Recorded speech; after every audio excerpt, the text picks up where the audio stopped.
Penghujung bulan Juli lalu menjadi akhir pelarian Joko Chandra. Sang buron 11 tahun ditangkap di Kuala Lumpur, Malaysia. Kabareskrim Polri memimpin langsung penangkapan buron kasus Bank Bali ini.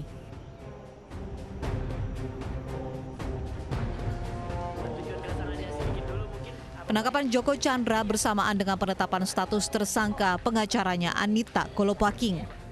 Mabes Polri menganggap Anita memalsukan surat jalan dari polisi saat sang buron berkunjung ke tanah air pada bulan Mei dan Juni lalu. Saat itu Joko Chandra bisa bebas melenggang membuat IKTP dan paspor di Jakarta serta menumpang jet pribadi ke Pontianak sebelum akhirnya lari kembali ke Kuala Lumpur, Malaysia. Langkah polisi menangkap Joko Chandra dan menetapkan tersangka pengacaranya hanya berselang 1 hari setelah Hakim Pengadilan Negeri Jakarta Selatan menolak peninjauan kembali kasusnya. Pasalnya Joko Chandra tak pernah hadir meski sidang berkali-kali ditunda. Joko Chandra sempat membuat geger tanah air sepanjang Juli ini. 3 institusi negeri ini saling lempar tanggung jawab karena tak ingin jadi sasaran kritik saat ia bebas berkeliaran keluar masuk Indonesia. 3 jenderal di Mabes Polri kena getah dicopot dari jabatannya. Brigadir Jenderal Prasetyo Utomo dicopot dari jabatannya Kepala Biro Koordinasi dan Pengawasan PPNS Bareskrim Polri. Inspektur Jenderal Napoleon Bonaparte dicopot dari jabatannya Kepala Divisi Hubungan Internasional.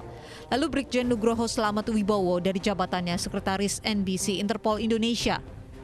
Khusus Brigjen Prasetyo, Mabes Polri juga menjeratnya dengan kasus pidana dan telah ditetapkan sebagai tersangka karena diduga menerbitkan surat jalan palsu demi memuluskan langkah Joko Chandra berpergian selama di Indonesia.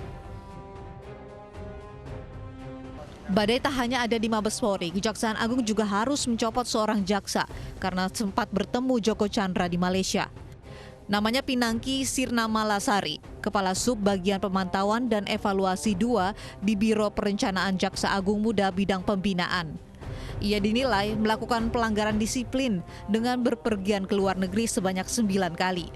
Kini Joko Chandra berada di tangan Mabes Polri.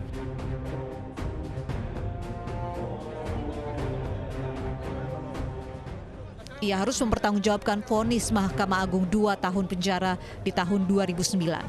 Tim Liputan iNews melaporkan.